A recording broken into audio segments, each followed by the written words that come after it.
This is the Phillies Postcast, your instant game reaction for the Philadelphia Phillies. Part of the Locked On Podcast Network. Your team every day. Welcome into the show, everybody. This is Locked On Phillies Postcast and the Locked On Phillies YouTube channel. My name is Mark Farzetta, and it is just fantastic to have you along for the amazing ride that is Zack Wheeler and really Phillies pitching this entire season. Absolutely incredible, but the month of June, bananas for Zack Wheeler. Yes, it has been fantastic for Ranger Suarez. It has been a bit of a bounce back there for Jesus Luzardo, and Zack Wheeler. Just absolutely lights out, dominant, to the tune of a .58 ERA in the month of June. We're used to Kyle Schwarber. Hey, Kyle Schwarber, it's his month to shine. Only 6 home runs there, Kyle Schwarber. What the hell, man? Zachy Dubs stealing his thunder. And, man, what thunder it is. You know, I thought the fireworks were supposed to be after the game, but Zack Wheeler provided the fireworks during the game. 8 scoreless innings tonight in the 4-0 win over the San Diego Padres. Bryce Harper comes back 0 for 2, but reaches base twice, walks, and gets hit by a pitch in the foot, a curveball. So everybody played well at first base also. Nice diving stop there he had at first. You love to see it. But in this game, overall, Zack Wheeler just stealing the show. What was so amazing about it, I mean, let's just jump right to it. Let's talk about the 3 big things. Number 1. This is the Locked On Player of the Game. Zack Wheeler, without question, the undisputed player of the game. The thing that was so mesmerizing about his performance tonight, his curveball was on from the get-go. And I don't ever remember like a terrible, his curveball is really off tonight. I just don't remember it being a pitch that he really uses often. Like fastball, sinker, sweeper. Like that's generally what I'm looking for Zack Wheeler to see what he's going to dominate with in any given start. Sweeper, all right?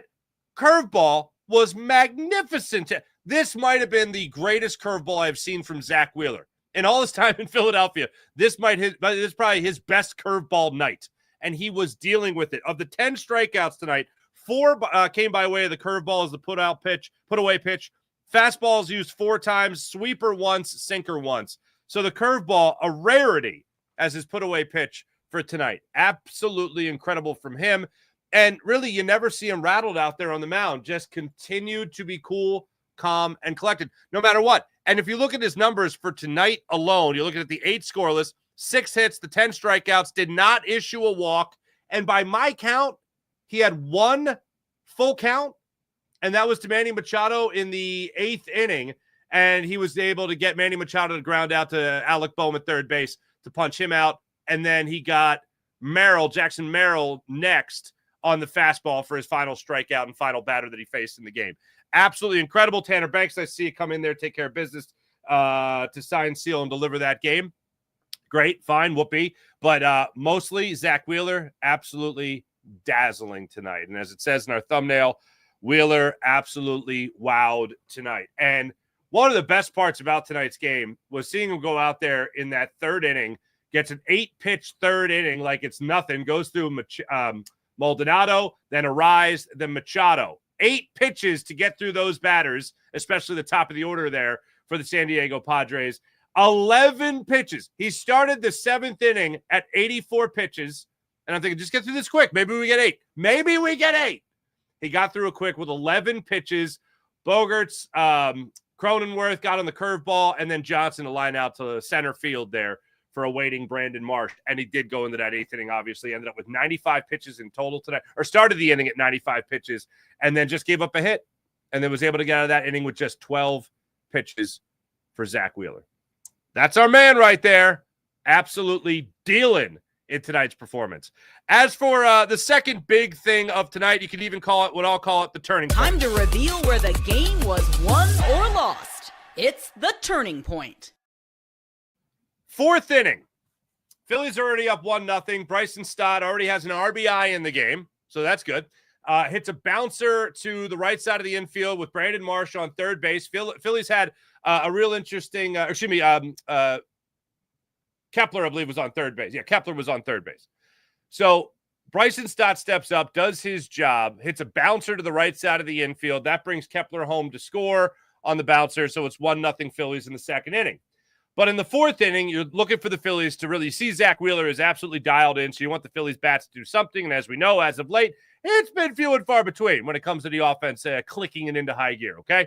You had the great game against the Braves in game 1 of the 3-game series, and other than that, nothing on the road. So you come back to Citizens Bank Park, you want to get some runs going for the hometown fans and runs going for your starting pitcher, who is looking to not take a loss in a game where, yet again, he's allowing no more than 2 runs in a game. In this particular case, 0 runs. So Zack Wheeler dealing. Fourth inning. Bryson Stott leads off with a walk. 5 pitches, watches the knuckleball not be able to be placed well. He gets on base. He got a 1-out base runner. Brandon Marsh steps up to the plate. Bryson Stott takes second base. A little small ball developing here.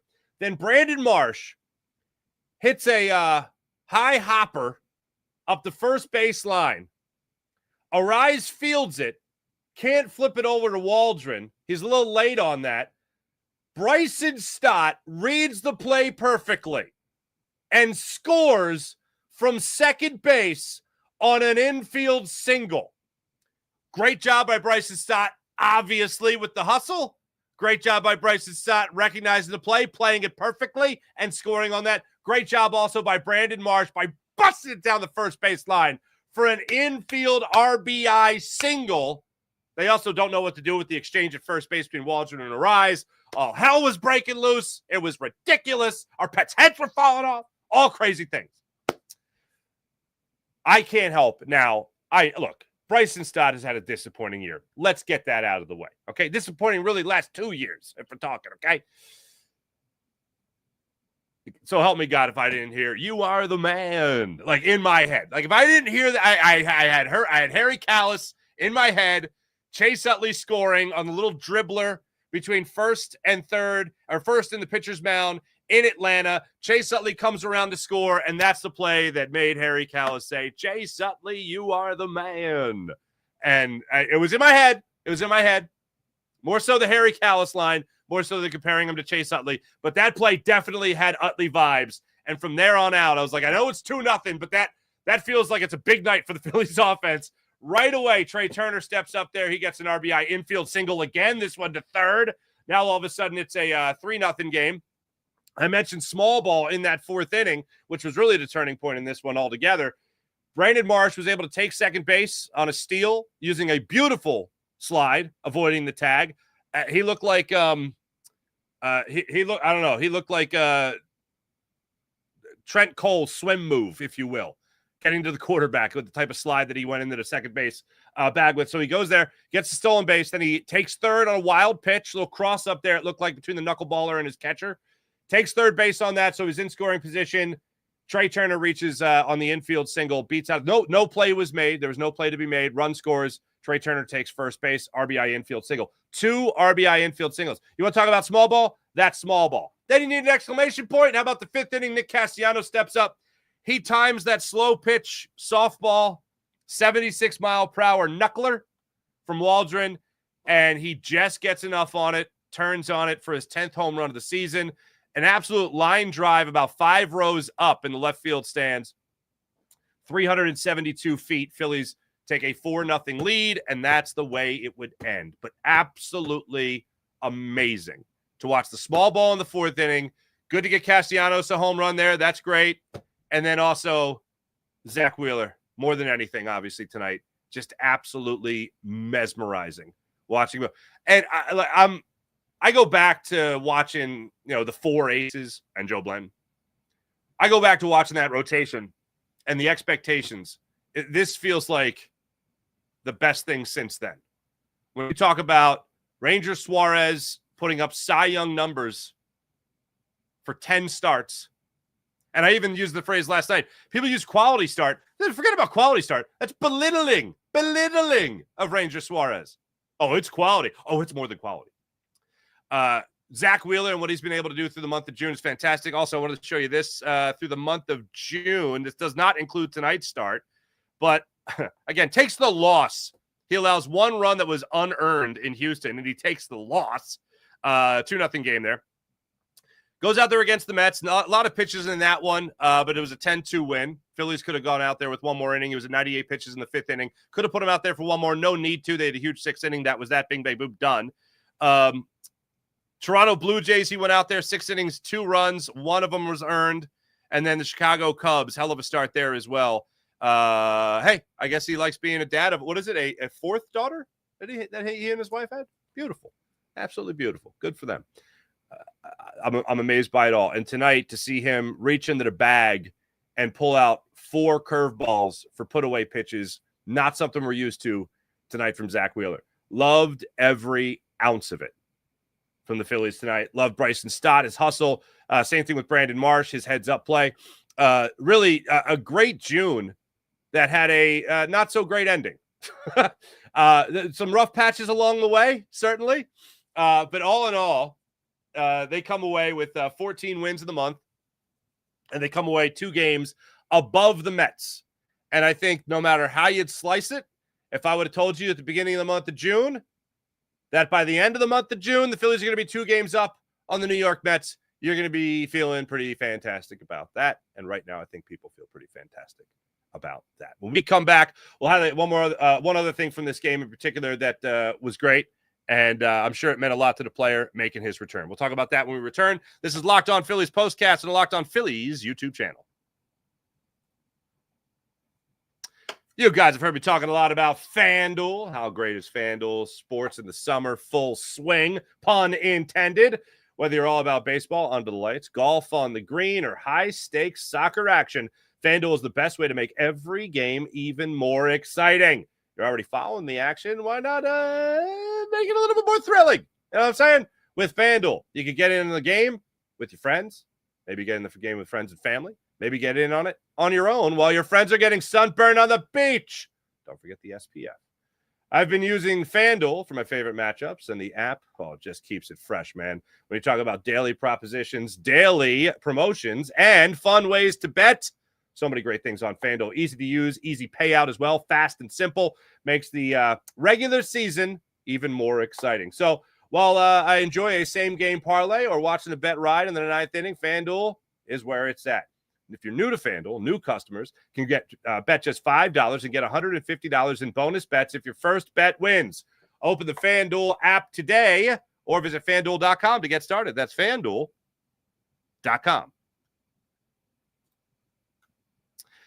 How about we get into what you'll be talking about tomorrow?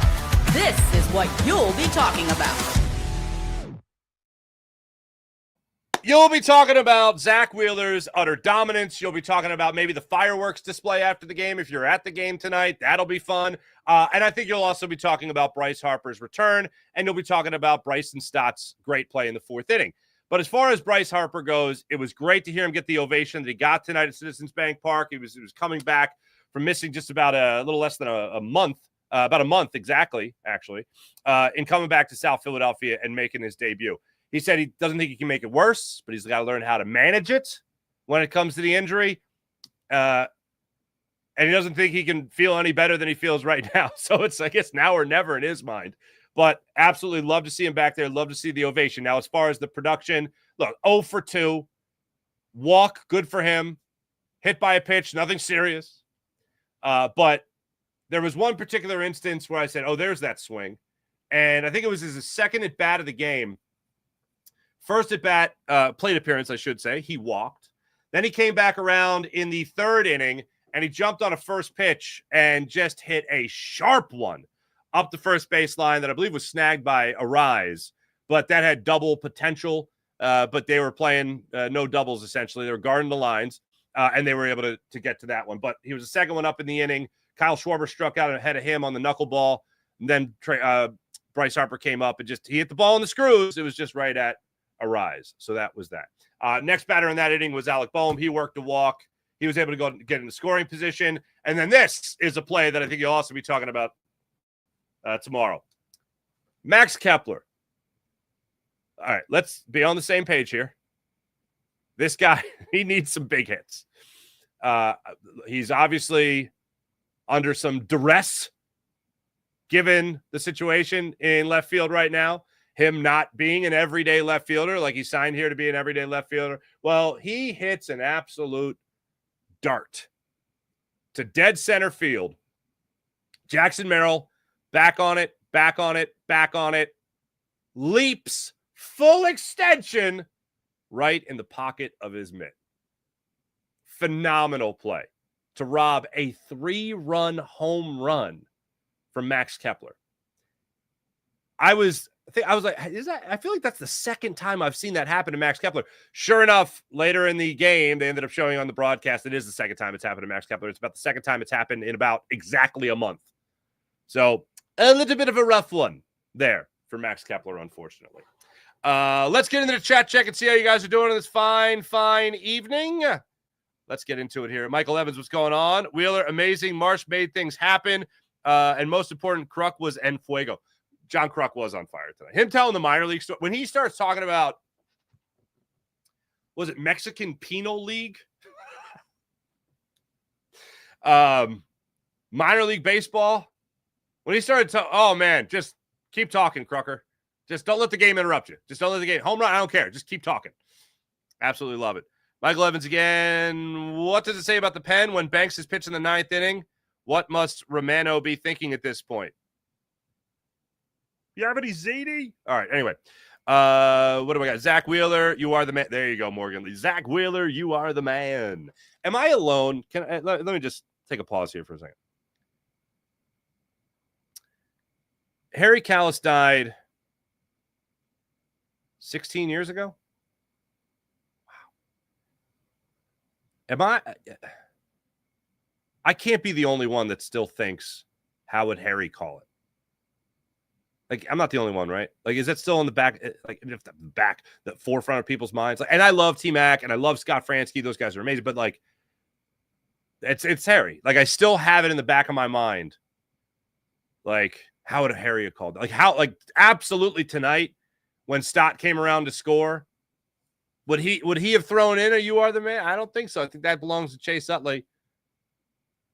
I think it would have been like an absolute hustle play by Bryson Stott.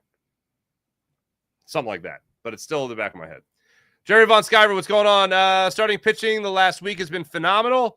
More of the reason Dave needs to improve the pen. Absolutely. Still wouldn't be opposed to Painter coming up and helping the pen out as well.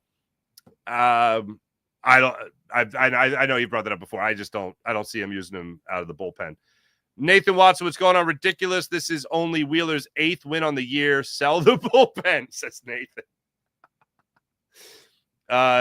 Jerry Von Skyver, you couldn't get a bag of baseballs for this pen. Love it. Batman 100. Michael Banks was pitching because he's a lefty and lefty. Whatever. We're just having fun. We're all having fun here. We're having a good time. RF Wheeler, what's going on? It just says Wheeler. RF, what's up? Batman 100. Zack Wheeler has a .58 ERA in June. Yes, he does. Charles Pappas, Jackson Merrill with a stellar grab. Dude is going to be a franchise gem. Be a franchise GM. Go Phillies.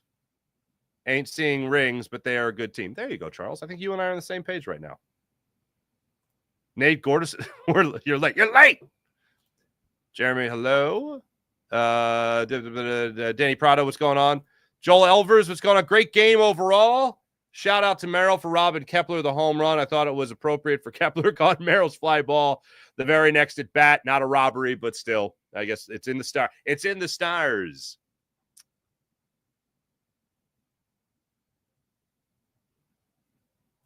What are these crowns by our names? There's crowns by your names?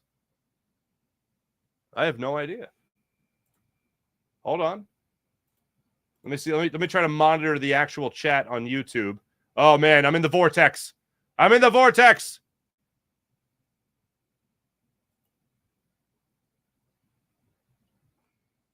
I don't know. I'm confused. Don't know. I have no answers for you. Although that you guys are kings of the chat, I don't know. Joel Elvers, your Harry Kalas impression is pretty good. Don't encourage. Please don't encourage. And it's not, I can't even do it. it's weird. Like I don't consider any voices I do to be impressions. They're just when I'm thinking of someone and I just say the voice. Like I don't sit in the mirror going, "Why, Deborah?" Like I don't do that. You are the man. It's just that's the voice I hear.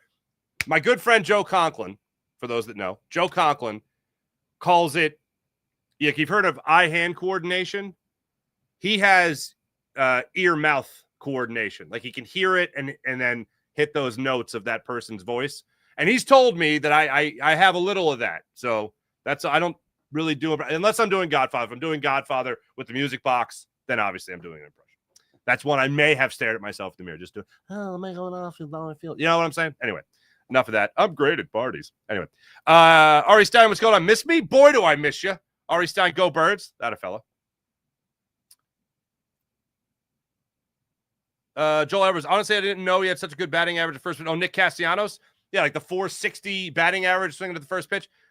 I really got to know how that's broken down. Does that mean when he swings at the first pitch and makes contact? Does that mean in an at-bat where he swings at the first pitch no matter what? Like, is it just on the first pitch? Like, I got questions whenever I hear that stat. Because they used to throw that stat out with Jimmy Rollins. Like, Jimmy Rollins, I don't know what he was at the end of his career, but I know there was a point in his career where he was hitting like 367 when he swung at the first pitch. And I'm like, does that mean he swung at the first pitch in the at-bat? Or does he have to make contact for it to count? You know what I mean? Anyway. Jonathan Harvey, what's going on? Zack Wheeler had the stuff today. Congrats to him. Can Nick Castellanos teach himself not to swing at pitches outside the strike zone? It'd be fun. Oh, Tim Mary, is that what it is? Members? Hey, members only. Hey, get your jackets in the mail. There you go. Thanks, everybody in the chat. You guys are wonderful, as per usual. Hey, guess what? Another earlier start time tomorrow, 6:35 in South Philadelphia between the Padres and the Phillies for the first game of July. 6:30 start time. And Miss Scusi. Christopher Sanchez gets the ball against Nick Pivetta. Look at you, Nick Pivetta. You're all grown up and you're grown up and you're grown up. 32 years old, Nick Pivetta coming to town. Former Philly, longtime Boston Red Sox. Was originally traded, I believe, in the Papelbon deal that sent him from D.C. to Philly.